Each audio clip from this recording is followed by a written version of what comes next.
Bom, como eu já falei no último vídeo, onde nós apresentamos a definição de produto escalar de dois vetores, eu só chamo a atenção a vocês o seguinte: produto escalar de dois vetores, como eu falei anteriormente, é uma grandeza escalar.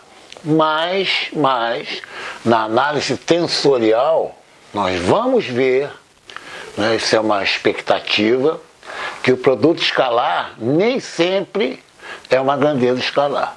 Tá? Então nós vamos ver isso aí. Né? Reparem, né, que eu vou utilizar duas ferramentas aqui.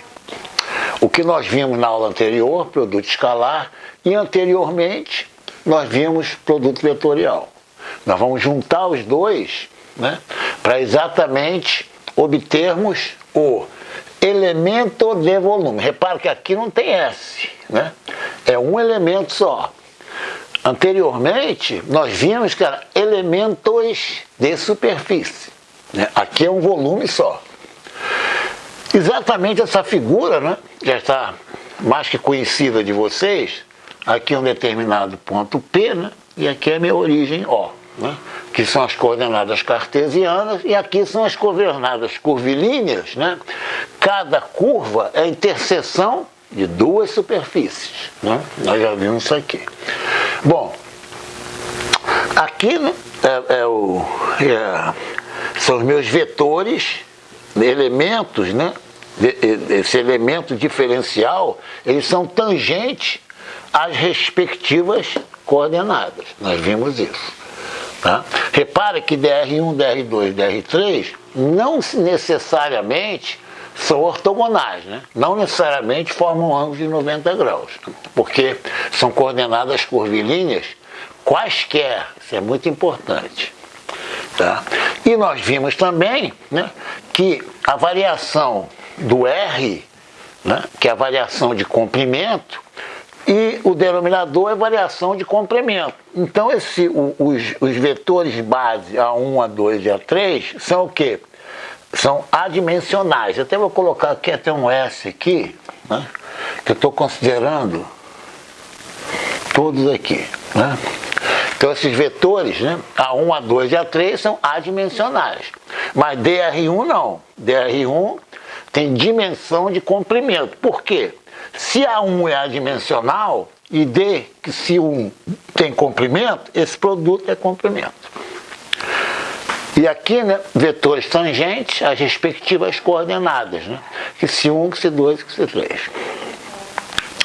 Continuo devendo a vocês o porquê que o índice, né, 1, 2, 3 nas coordenadas são superescritos, né, e os índices nos vetores base são subscritos. Estou devendo isso, tá? Eu não esqueço, não. Bom, aqui simplesmente eu peguei essa figura e coloquei aqui. Né? Observe, né, que o vetor DS3, quando eu considero XI1 e XI2, o DS3 é perpendicular ao plano formado por DR1 e DR2, que é esse plano aqui, ó, cor de abóbora. Né? Esse plano é formado por DR1 e DR2. E o DS3, como é um produto vetorial, aqui, ó, como é um produto vetorial, ele é perpendicular ao plano formado por DR1 e DR2.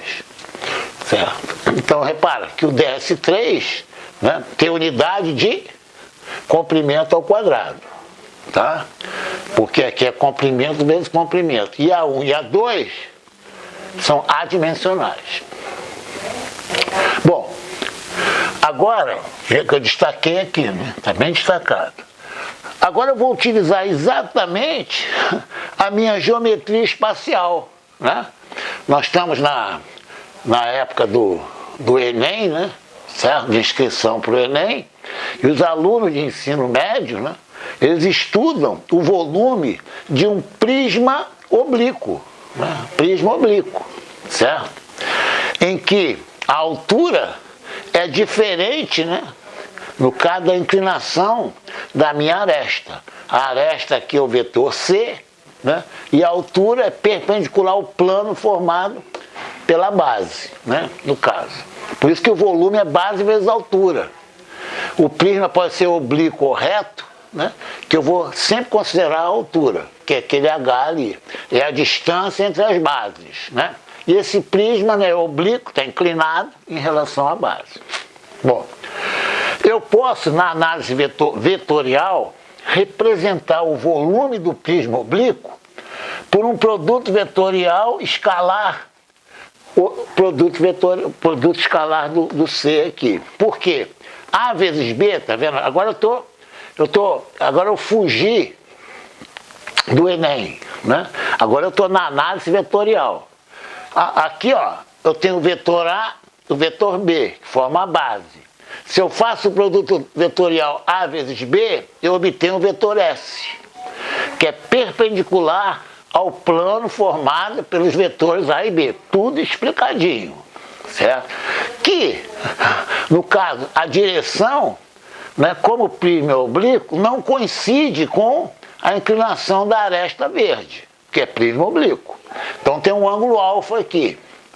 E nós vimos na geometria espacial do Enem que o volume de um prisma oblíquo é a área da base pela altura e não pelo comprimento verde da aresta. Nós vimos isso. Tudo bem. Como eu obtenho, no caso, né, o meu vetor S, né, eu faço o produto vetorial A vezes B, aqui ó, A vezes B, eu tenho o vetor S, tá vendo a seta aqui, ó? Eu multiplico escalarmente por C. Por quê? Porque o ângulo entre o vetor S e o vetor C é um ângulo alfa, não coincide, certo? Então aqui eu tenho SC cosseno alfa, tranquilamente. O C cosseno alfa é o meu H, né? Porque, no caso, né, o valor de S, né, é a projeção do vetor C sobre a perpendicular. Tá? Como eu tenho o cateto adjacente, eu multiplico pelo cosseno. Tá? Mas o seno não. O seno ele entra aqui, ó. O seno ele entra aqui, ó. Né? Porque aqui eu tenho que meu S, ó, meu S é igual a B, ó, B, seno, aqui eu vou chamar de um ângulo θ, seno de θ, né? Isso aqui é o valor do meu S, tá claro? Então aqui tranquilamente eu obtive o volume. Eu vou fazer o mesmo com o meu elemento de volume aqui na minha figura, né? E no ponto P, tranquilamente. Aqui, ó, DR1, DR2 e DR3 são exatamente análogos, né, às arestas, né, do vetor A, do vetor B e do vetor C, pô, tranquilamente. Repare que eu, propositalmente, eu coloquei o DR3, tá, com a cor verde, para simular o vetor C lá. Tá? E meu DS3, né, aqui, ele não coincide com R3. Por quê? Porque aqui eu vou ter um prisma oblíquo igualzinho a esse aqui. Tá? Só eu diminuir, né, as arestas, né, e colocar um comprimento infinitesimal, que é tão pequeno quanto eu queira. Né? É como se eu diminuísse essa figura aqui, certo? E esse aqui, ó, seria o meu ponto P aqui. Mesma coisa. Tá? O DR1 faz papel do vetor A, o DR2 faz papel do vetor B. Olha que interessante, como é fácil. E o meu DR3 é o papel do vetor C. Pronto. Então eu faço o produto vetorial A vezes B. Opa, vamos ver aqui, ó. A vezes B, né, no caso. Aqui, ó. A vezes B. Estou simulando exatamente esse aqui, ó. Escalar C, que é o meu A3, né? Aqui, ó, meu A3. Fazer um 3 bonitinho aqui, ó. O A3, né, está associado ao verde, que é o R3, né? No caso. Né? Então, tranquilamente, é chamado produto misto. Atenção, misto com S, hein? Tá? Muita gente, né, escreve misto com X. Não estou falando todos, tá? Tudo bem. Então aqui é um produto misto, que eu tenho um produto vetorial e um produto escalar. Né? um ponto interessante, tá? Que você vê muito na literatura, que é uma notação, na minha opinião, muito estranha, que é o seguinte: você geralmente, né, você enxerga, tá, um parênteses aqui, que é desnecessário. Por quê? Quando eu tenho esse produto misto, se eu fizer primeiro o produto escalar A2 escalar A3, eu obtenho um número. E não faz sentido o produto vetorial de um vetor por um número. Por isso que não precisa colocar parênteses em A1 vezes A2. É desnecessário. Certo? Isso mostra desconhecimento. Aqui, primeiro eu tenho que fazer A1 vezes A2. Tá? Eu posso até inverter isso aqui. Eu posso até escrever assim, ó. A3, olha só. Colocar aqui, opa. A3, escalar A1 vezes A2. O que eu quero dizer é o seguinte: não precisa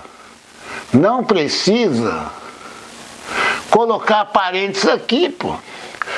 Não precisa, porque se eu fizer o produto escalar primeiro, né, aqui, ó, eu vou obter um número, e um número vetorial, produto vetorial de um número por um vetor, não tem sentido. Então não precisa parênteses, né?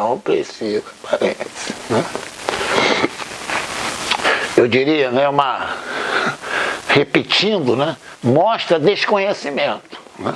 É como muita gente, né, vocês vão ver mais à frente, aqui é o vetor nabla.